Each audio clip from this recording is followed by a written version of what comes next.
Hi, it's Kiffin Bates here, and today I thought I would start a series on stablecoins because I haven't actually talked about them very much in the last 2 or 3 years. Now, when you see an article on stablecoins, they invariably start in the same way, so I'm going to do this a bit differently. I'm going to look at what the stable part means of stablecoin, because we know what we mean by coin. We mean a cryptocurrency or a token or some kind of digital asset.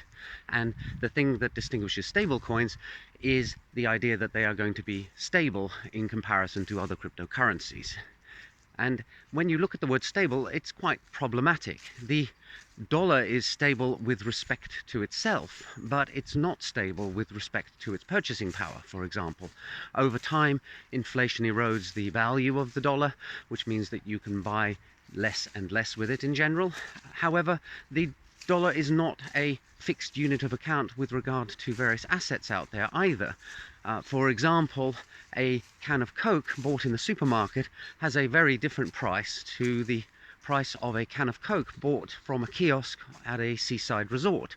The latter takes advantage of the fact that people who have gone for a trip to the seaside are willing to pay more for a fizzy drink than they are if they're just buying it from their local supermarket. So stable coins are not going to be stable because there is actually nothing out there with a stable price. The only true stability that you see in any currency is with respect to itself.